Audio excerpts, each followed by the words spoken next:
आज की इस वीडियो में 5 किलोवाट के कंप्लीट सोलर सिस्टम के प्राइस के बारे में बात करेंगे। इस वीडियो के मुख्य तथ्य होने वाले हैं कि आप इस सिस्टम के ऊपर कितना लोड चला सकते हैं, पर डे कितने यूनिट की जनरेशन होने वाली है, प्राइसिंग क्या पड़ेगी और जो आप कॉस्ट लगाएंगे 5 किलोवाट के एक सोलर सिस्टम को खरीदने में, उस कॉस्ट की आपकी रिकवरी कब तक होने वाली है, क्योंकि बहुत सारे लोगों का ये सवाल रहता है।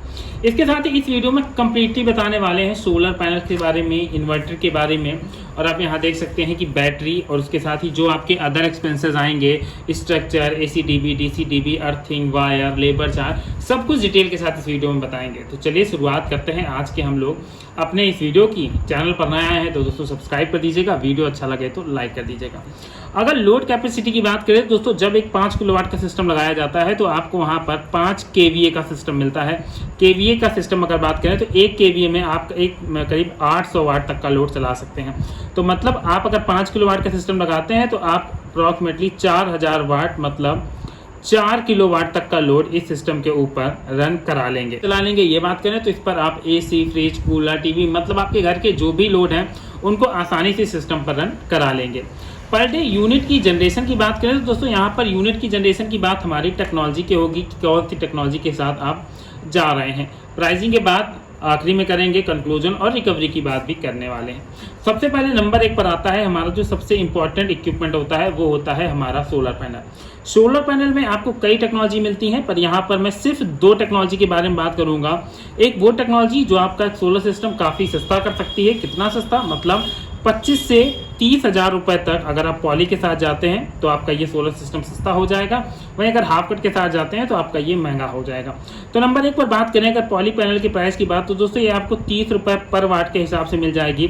मतलब अगर आप इसका 1000 वाट का पैनल जोड़ेंगे तो 30,000 रुपये का आपका 1000 वाट का पैनल आएगा। और यहाँ पर हम लोग 5 किलोवाट के सिस्टम के अंदर पूरे 5 किलोवाट तक के पैनल्स लगाते हैं। तो यहाँ पर अगर हम लोग कैलकुलेट कर लेते हैं तो 30,000 गुणा 5 तो मतलब 1,50,000 रुपये के हमारे पॉली पैनल आ जाएंगे।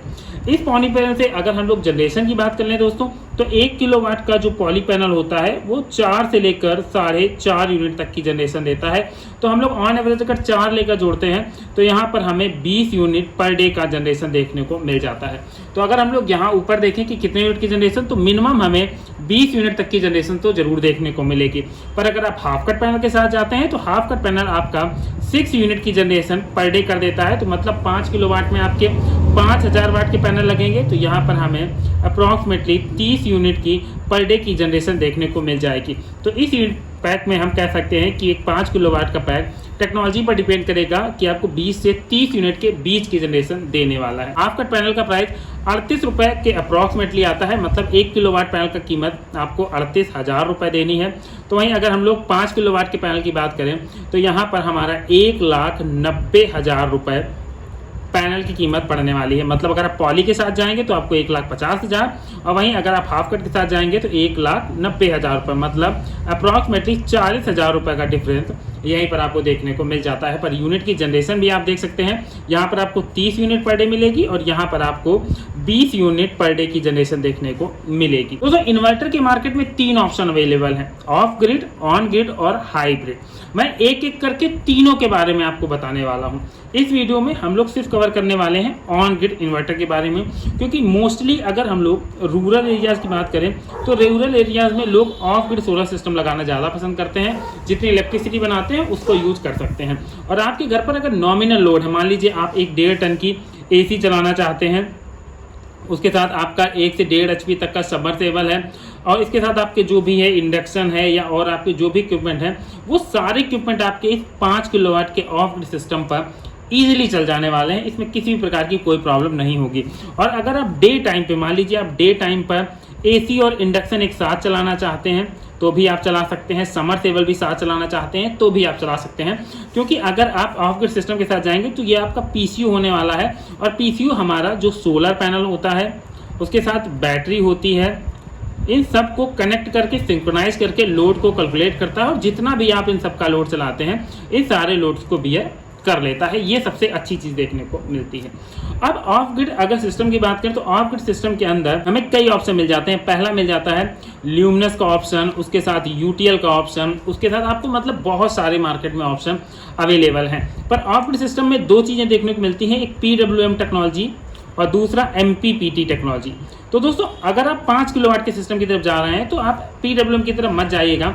PWM का इन्वर्टर आपको सस्ता जरूर पड़ेगा, अप्रॉक्सीमेटली 30,000 रुपए तक। मतलब अगर आप एक 5 किलोवाट का PWM टेक्नोलॉजी का इन्वर्टर लेते हैं तो आपको 25,000 से लेकर 30,000 रुपए तक में मात्र मिल जाएगा। पर अगर आप MPPT की तरफ जाते हैं तो यही आपको 55,000 से लेकर 80,000 रुपए तक मिलेगा।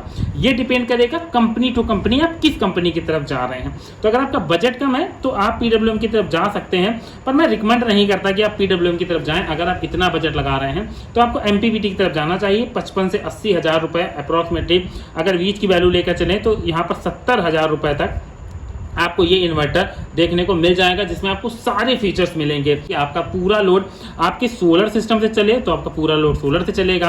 आप चाहेंगे उसके साथ आपकी बैटरी मिक्सअप होकर चले तो बैटरी के साथ चलेगा, और अगर आप चाहेंगे ग्रिड से ही चले, हमारी बैटरी रात के लिए सेफ रहे, तो ये सारी सेटिंग्स आप इन इन्वर्टर्स के अंदर कर सकते हैं। तो यहाँ पर जो हमारा ओवरऑल प्राइस निकल कर आता है वो यहाँ पर हम लोग मान के चलते हैं 70,000 रुपये आपका एक इन्वर्टर यहाँ पर मिलने वाला है। अब बात करते हैं तीसरे नंबर की, बहुत इंपॉर्टेंट चीज़ है ये है हमारी दोस्तों बैटरी। अगर आप 5 किलोवाट का एक सिस्टम इंस्टॉल करा रहे हैं तो डेफिनेटली वो 48 वोल्ट तक आपको सिस्टम कम से कम मिल जाएगा, और ये 96 वोल्ट तक भी चला जाता है। वरना 48 वोल्ट का सिस्टम स्पेसिफिक रहता है। इसे में आप 200 एच तक की अगर बैटरी इंस्टॉल कर लेते हैं तो आपकी आराम से बैटरियाँ फुल चार्ज हो जाएंगी। दिन में आप काफ़ी ज़्यादा इस पर एक AC तक का लोड भी रन कराते रहेंगे, तब भी रात में आपकी 200 एच तक की बैटरियाँ चार्ज हो जाएंगी।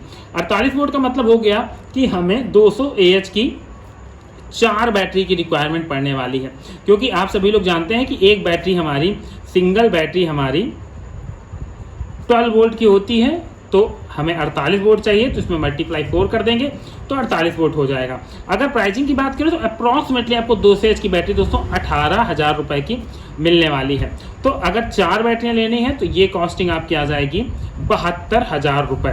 तो अब हमारी 3 मेन कॉस्ट आ गई। एक यहाँ पर देखिए, यहाँ पर आती है 72,000 रुपये बैटरी की कॉस्ट, 70,000 रुपये इन्वर्टर की कॉस्ट, और यहाँ पर मैं रिकमेंड करूँगा आप हाफ कट पैनल की तरफ जाएं, जिसकी कॉस्टिंग आ जाएगी आपकी 1,90,000 रुपये। अगर आप 1 किलोवाट तक का सोलर पैनल इंस्टॉल कराएंगे तो आपको 5,000 रुपये का एक स्ट्रक्चर लगेगा। तो मतलब 5 किलोवाट हमारा है तो आपको स्ट्रक्चर की कॉस्ट 25,000 रुपये पड़ने वाली है। ACDB और DCDB बॉक्स की अगर बात करें तो आपका 10,000 रुपये का इस पर खर्चा आने वाला है, और ये दोस्तों बिल्कुल कंपलसरी है। इसको आपको 100% इंस्टॉल करवाना है, क्योंकि इतने बड़े सिस्टम में आप छोटे सिस्टम में तो आप इग्नोर कर सकते हैं ACDB और DCDB, पर 5 किलोवाट के सिस्टम में आप जरूर इसको इंस्टॉल कराइएगा। अर्थिंग का खर्चा भी अप्रॉक्सीमेटली 10,000 रुपये तक का आ जाता है। वायर आपका कम से कम 10 mm का इसमें लगने वाला है, और वायर की कॉस्टिंग भी आप अप्रॉक्सीमेटली 8,000 रुपये से लेकर 10,000 रुपये तक लेकर चलेगा, क्योंकि बड़ा सिस्टम होता है, स्ट्रिंग्स बनानी पड़ती हैं। इसके साथ ही लेबर चार्ज ही बहुत ज़्यादा इंपॉर्टेंट है। तो लेबर चार्ज भी आप 5,000 रुपये से लेकर करीब 8,000 रुपये तक लेकर चल सकते हैं। और यहाँ पर मैं रिकमेंड करूँगा कि आप किसी प्रोफेशनल से ही ये इतना बड़ा सिस्टम इंस्टॉल करवाएं, क्योंकि इतना बड़ा सिस्टम आप सेल्फ से इंस्टॉल नहीं कर सकते। चलिए अब इसको फटाफट कैलकुलेट कर लेते हैं, और जितना आपका खर्चा आने वाला है इसको मैं कंपेरिजन कराऊंगा कि अगर आप कोई पैक परचेज करते हैं किसी भी कंपनी का तो उस खर्चे से कितना सस्ता पड़ता है। कई बार कंपनी आपको पूरी चीज़ें दे तो देती है, पर वहाँ पर आपको कोई बार्गेनिंग का मौका नहीं मिलता। अगर मान लीजिए कोई सिस्टम 5 लाख रुपए का है तो उस पर आप कितनी भी बार्गेनिंग करा लेंगे 5,000 या 6,000 रुपये तक की ही छूट ले पाएंगे, पर आप इस सिस्टम में देखेंगे आपको काफ़ी ज़्यादा सस्ता पड़ेगा कंपेयर टू ऑल सिस्टम्स। तो एक बार हम लोग ये सारी वैल्यू यहाँ पर कैलकुलेट कर लेते हैं। टोटल कॉस्टिंग आपको यहाँ पर अप्रॉक्सीमेटली 4 लाख रुपए तक लगानी पड़ती है। अब बात करते हैं रिकवरी कितने दिन में हो जाती है। तो अगर आप हाफ कट पैनल की तरफ जाते हैं तो अप्रॉक्सीमेटली 30 यूनिट तक की आपको पर डे जनरेशन देखने को मिल जाती है। मैं यहाँ पर एक जो बिजली विभाग से हमें बत्ती मिलती है उसका हम एक रॉ वैल्यूएशन लेके चल रहे हैं। अप्रॉक्सीमेटली 10 रुपये पर यूनिट, कहीं कहीं पर यह 7 रुपये हो जाती है, कहीं कहीं पर 6 रुपये हो जाती है, कहीं कहीं 10 रुपये हो जाती है। तो आप अपने हिसाब से इस यूनिट को कैलकुलेट कर लीजिएगा। मतलब आप ऑन एवरेज जो पर डे इलेक्ट्रिसिटी जनरेट करेंगे वो 300 रुपए की हो जाएगी। अगर 30 डे की बात करें तो अप्रॉक्सीमेटली 9,000 रुपए की हम लोग पर मंथ यहाँ पर इलेक्ट्रिसिटी जनरेट करेंगे। ओवरऑल अप्रॉक्सीमेटली 4 लाख रुपए तक का खर्चा निकल आता है। मतलब अगर हम लोग 5 साल इस सिस्टम को यूज कर लेते हैं तो जितना भी हमारे ओवरऑल कॉस्टिंग होती है सिस्टम की वो हमारी कंप्लीट हो जाती है। 5 साल के बाद आपकी बैटरियां तो जरूर खराब हो जाती हैं, तो उसका 72,000 रुपए आपको फिर से इन्वेस्ट करना पड़ता है। पर ये मानिएगा कि आप इलेक्ट्रिसिटी से जितना खर्चा करते हैं उसका आपको 20% रुपए सिर्फ खर्चा करना है अगले 25 साल तक, क्योंकि आपके जो सोलर पैनल की वारंटी होगी वो 25 साल होगी। तो ये था वो पूरा डिटेल्ड वीडियो जो मैंने आप सभी लोगों को बताया कि 5 किलोवाट के सोलर सिस्टम का आपको क्या प्राइस पड़ने वाला है, कितने यूनिट की जनरेशन होगी। अगले वीडियो में मैं आपको हाइब्रिड और ऑन ग्रिड दोनों सिस्टम के बारे में बताने वाला हूँ। तो आप लोग चैनल को सब्सक्राइब कर लीजिएगा। अगर आपको वीडियो अच्छा लगा हो तो लाइक करना मत भूलिएगा। मिलते हैं दोस्तों नेक्स्ट वीडियो में किसी नई अपडेट के साथ।